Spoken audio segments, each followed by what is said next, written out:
Hello everyone, welcome back to Ethics, Analytics, and the Duty of Care.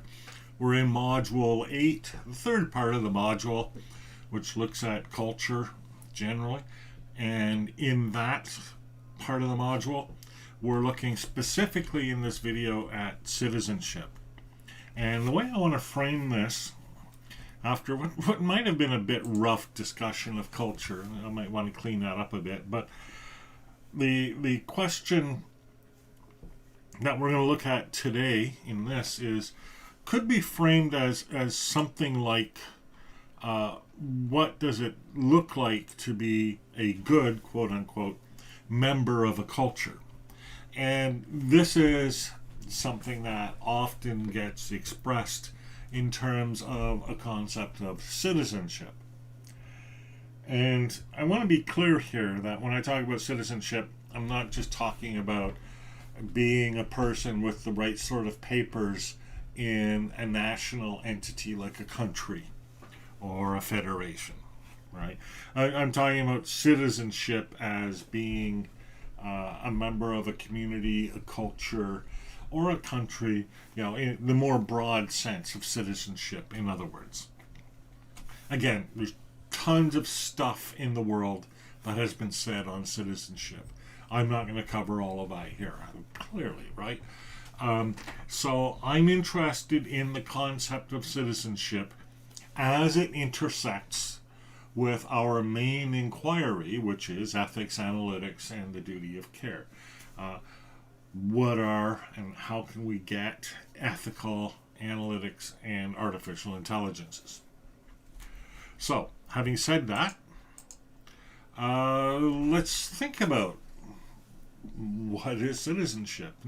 This is a pretty typical place to start, and nobody's really going to be surprised that I started here with the concept of community and responsibility, and some borrowing from Stacia Koch here. And so there's two aspects, right? Citizenship as community, actually belonging to the community is an important part of it, but also this sense of community is some sort of sense of interest in the common good. And we saw in the discussion of culture how much that plays in as well. You're a member of a culture very often has a lot to do with your sense of the common good of that culture. Similarly, citizenship as responsibility includes such things as, and your mileage may vary here, such things as helping those who cannot help themselves, educating marginalized individuals, or educating those in positions of power. So helping and educating are the responsibilities, at least on this account of citizenship, right? As we'll see, there are many accounts of citizenships, but the key component here seems to be active participation and service to the community. Participation is a big part of this. And in Mossberger, Tolbert, and McNeil's discussion of digital citizenship, they take that perspective largely because they're working from an American context, and that pretty much is what's definitive of citizenship from the American perspective. But also because it provides a good frame to talk about different ways of being a citizen. And as is characteristic in the U.S. tradition, we can break it down between what we might call liberalism and republicanism, although this is 2008, now in 2022, those definitions have become all mixed up with each other. But we'll stay with their starting point because it gives us a way to talk about this. So on the one hand, you have what might be called Lockean liberalism, where people are free to pursue the good life, whatever that may be, and be free from unreasonable government interference.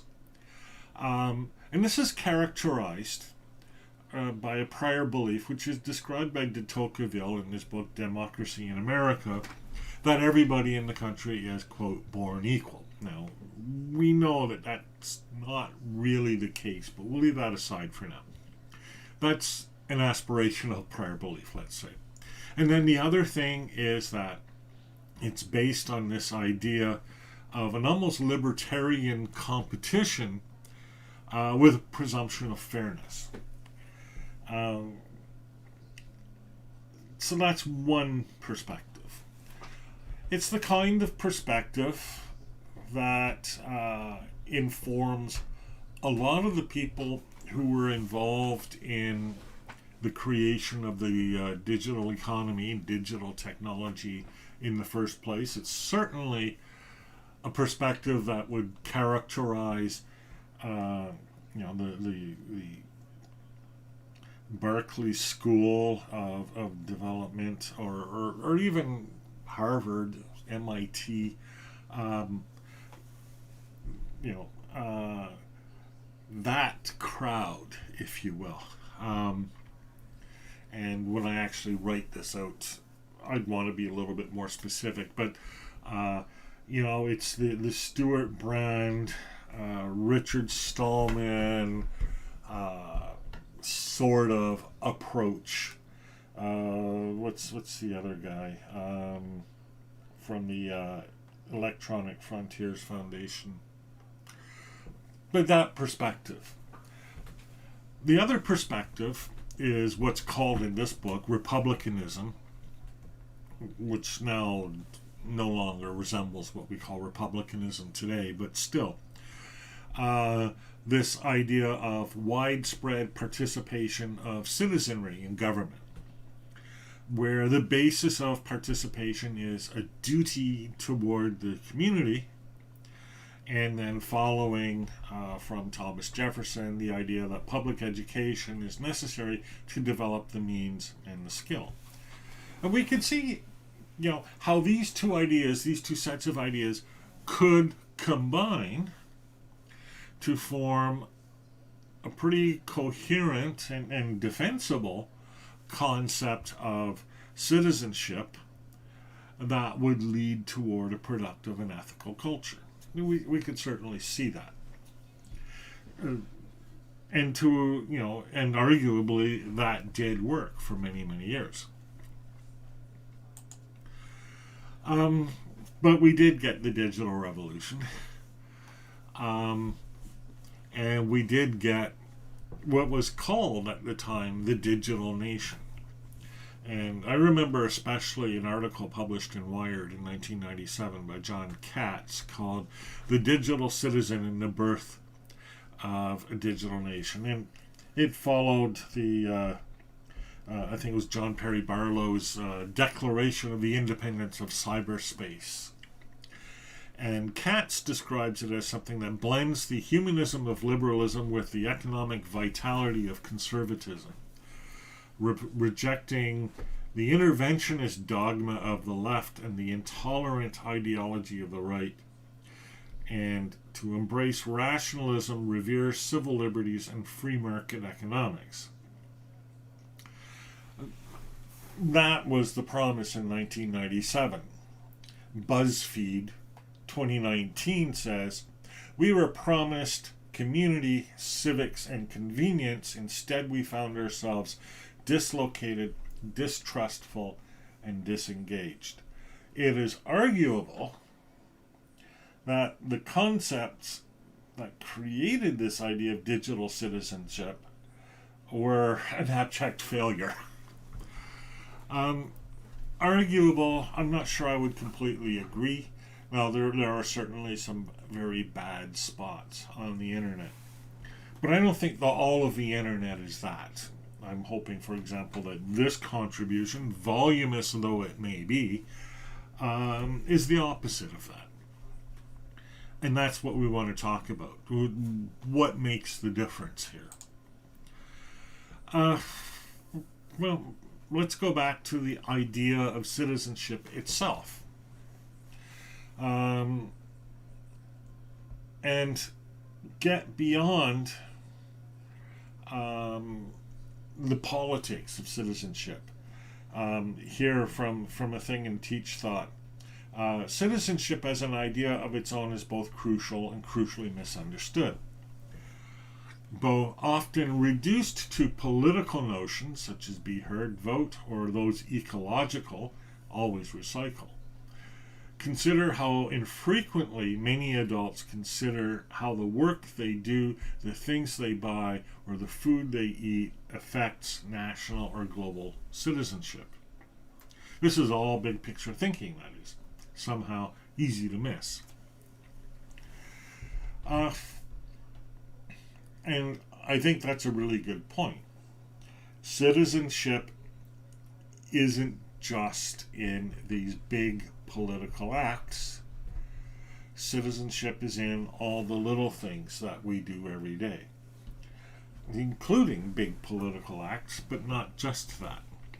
We'll be talking about democracy later, and one of the things I'll want to say then, but I might forget, so I'll certainly say it now. Democracy isn't all about politics either. In fact, politics is pretty much the smallest part of it. And you know, the idea of political campaigns and voting does not, in any serious and meaningful way, capture the concept of democracy. At least not democracy as it needs to be understood in 2021.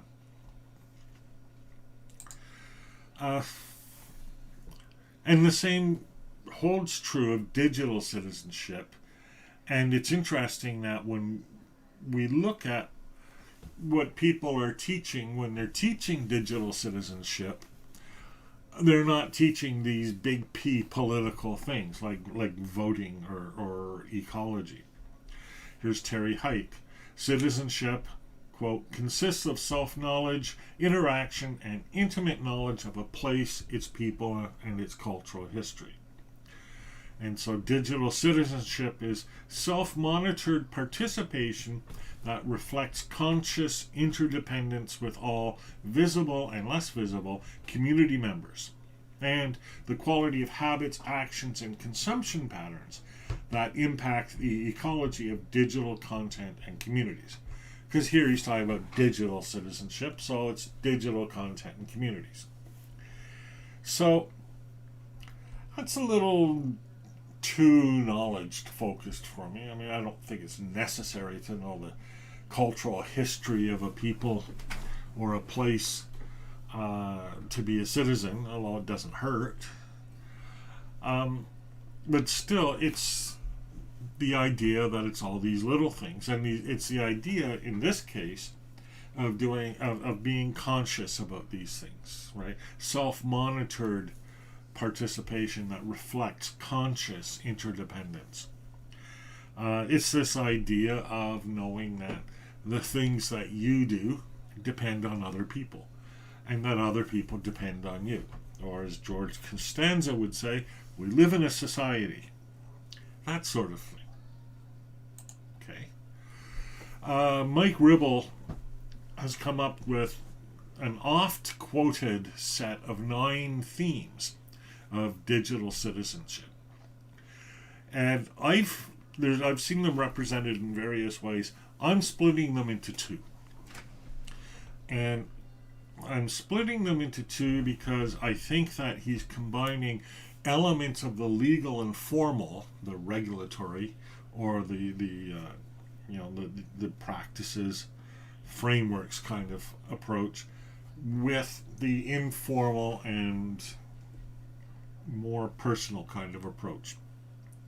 In other words, half of his themes drag us back upstairs, and half of these continue us on our route downstairs, using the stairs metaphor I've been using throughout.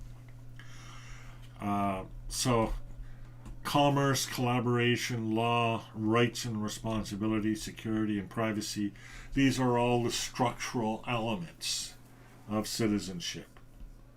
They are what we might call the petri dish, right? The ecosystem or the environment in which a culture thrives but distinct from the culture itself. Meanwhile, the culture itself, or actual citizenship in our case, are things like access, communication, etiquette, fluency, health, and welfare. And now that we've got both of these columns started, we could probably continue to add on to both of those. And it's interesting when we look at this, at least the way it comes out when we look at digital citizenship educational materials online, how the things that pull us back upstairs are basically framed as duties, and the things that bring us downstairs are fairly consistently framed as virtues. And I'm not sure that's the best idea, but I want to show that that's the case. So look at, for example, this thing from AES Education, Chris Zook, talking about teaching digital citizenship, 7 key concepts: empathy, how the internet works, understanding user data, practicing digital literacy, acknowledging the digital divide, practicing digital awareness, securing digital devices. The ones in blue are the legalistic formal aspects, which include securing and acknowledging the digital divide, your duty and responsibility, I presume, to other people. And I might include even some of the others, like understanding how the internet works and understanding user data, also as duties.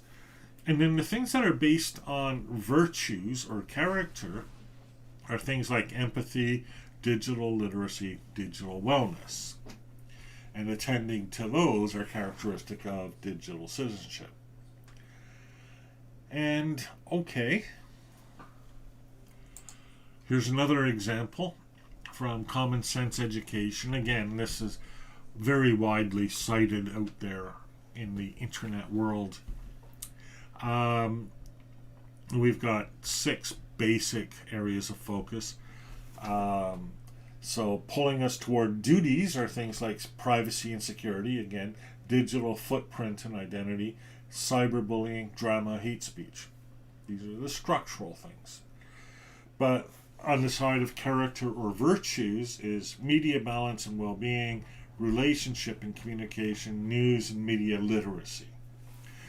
Now it's kind of a rough and ready distinction between the duties and the virtues. There's an awful lot of overlap between a duty and a virtue. But still, it's not like we're talking consequentialist here. It's not even like we're talking social contract here. We're talking duties and virtues. And that very often is what characterizes discussions of digital citizenship. And for that matter, citizenship generally. And that, not unsurprisingly, is what characterizes our discussion of artificial intelligence and analytics. When we want to have ethical AI and analytics, we're often talking either about the duties and responsibilities or the virtues or character of the technology.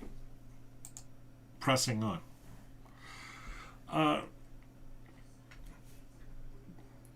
What is an ethical digital citizen? Here's one from Educational World, almost entirely focused on duties. Take care of tech equipment. Explore appropriate and safe sites. Copyright law. Prevent cyberbullying. Self-image is important. Make use of netiquette. Always give credit to original source, etc. Right? So it's almost like it's telling you what to do. These are your duties while you're online. And there's also the virtues-based approach. Jason Oler, I think, is someone I've seen quoted quite a bit on this, where he says, for example, schools have already started unofficially addressing digital character education in the form of acceptable internet use agreements that specify virtual behavior standards for students. And he says, we need to create formal digital citizenship programs that deal with character education in the digital age deeply, directly, and comprehensively. Again, these are just examples, relatively frequently cited examples, but nonetheless just examples. There may be more authoritative sources of these elsewhere in the literature. I leave it as an exercise of the reader. But I think that digital citizenship is very often expressed in these terms. And that's what I want to challenge.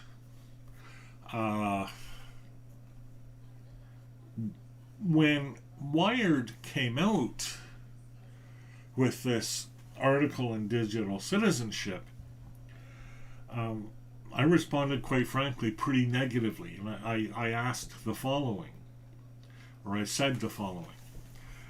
If a defining characteristic of a nation is that it embraces diversity of opinion, then you cannot define membership in that nation according to the opinions held by its citizens. We could say it's descriptive. By analogy, Americans identify with life, liberty, and the pursuit of happiness. Most Americans, if asked, would embrace these values.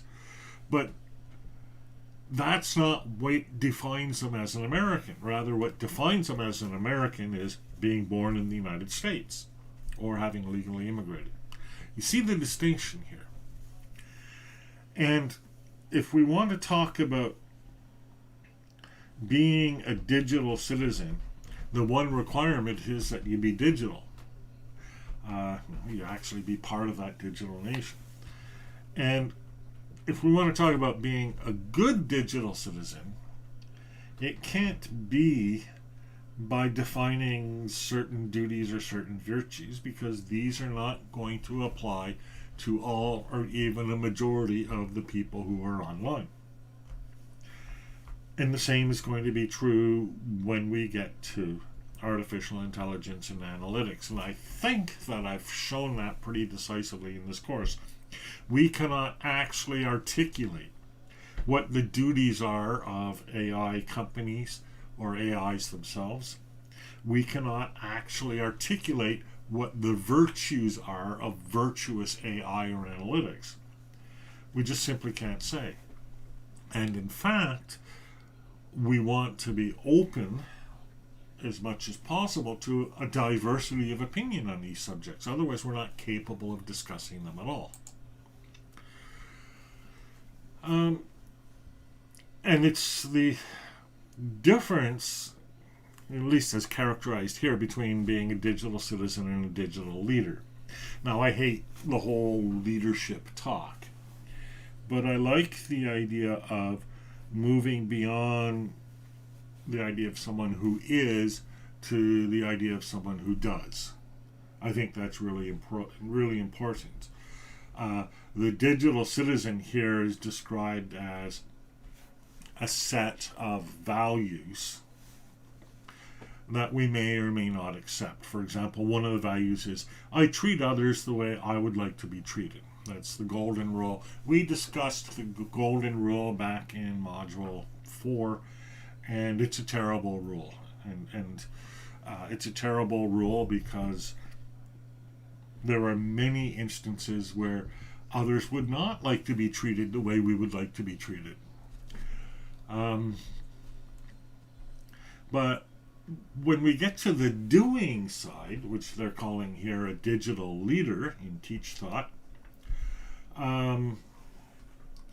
by Sylvia Duckworth and Jay Casa-Todd, we're getting to the doing.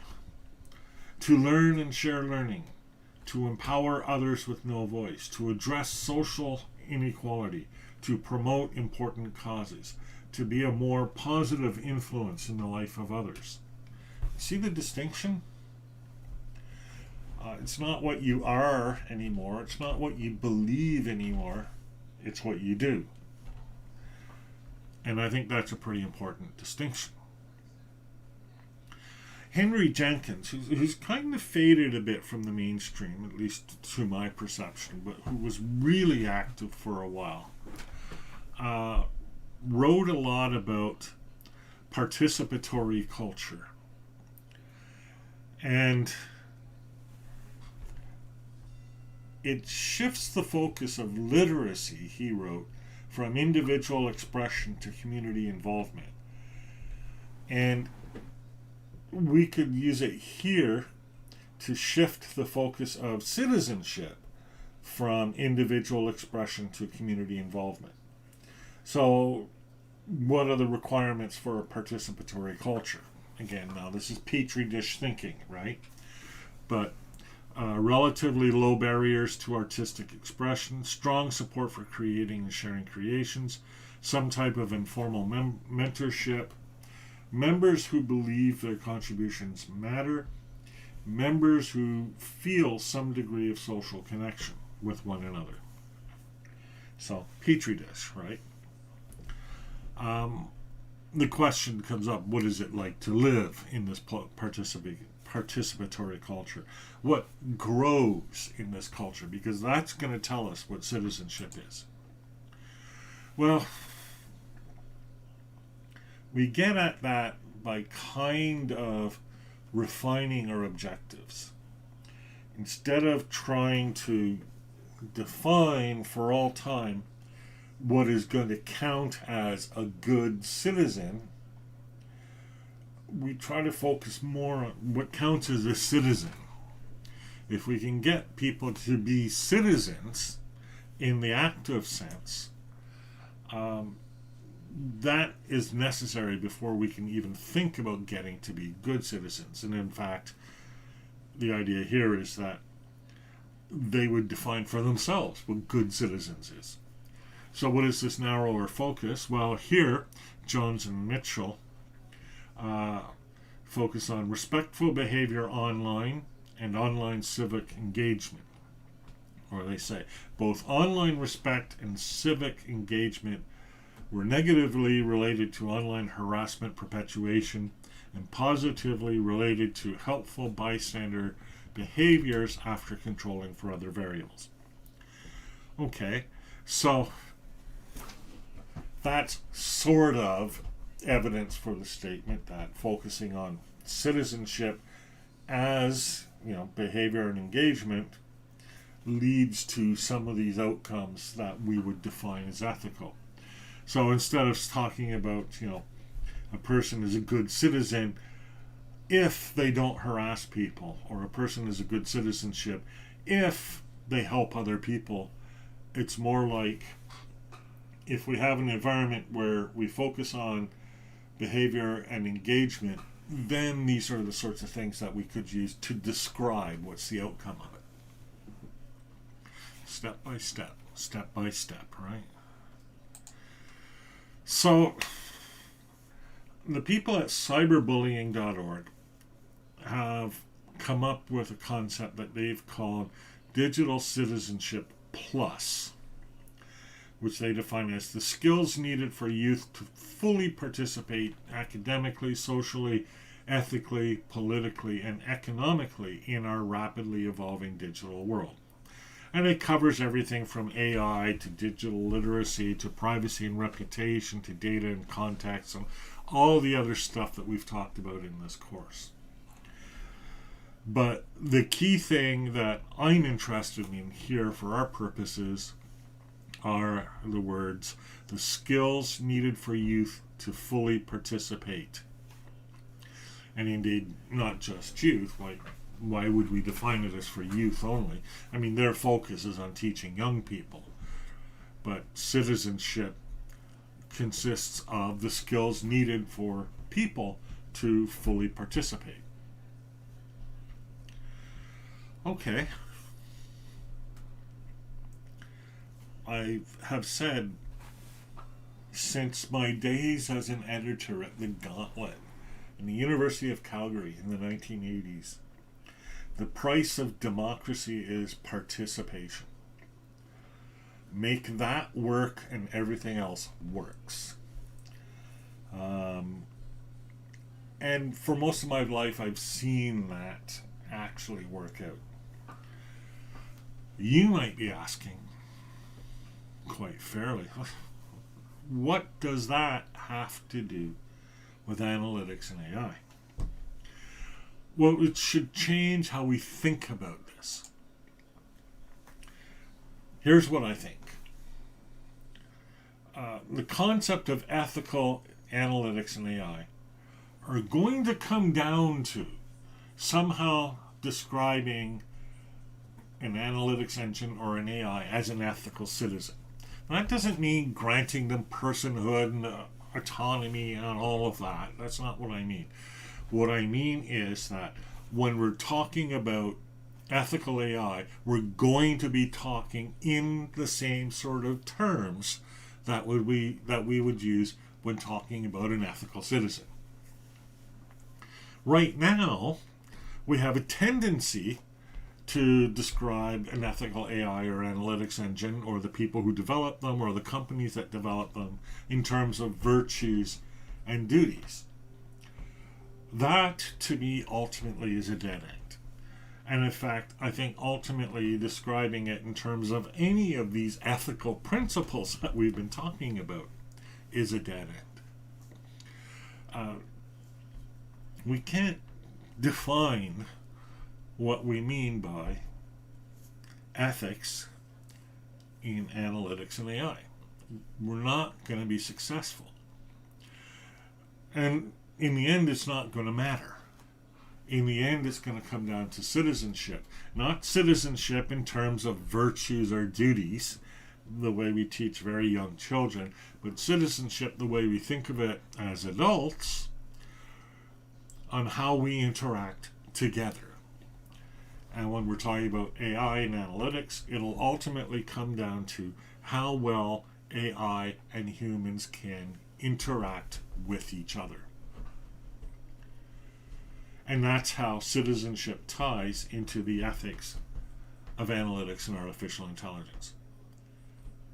Got one more for this section, one more video for this section, where we're going to talk about what all of that entails. See you in just a few minutes. My time. Could be years, your time. I'm Stephen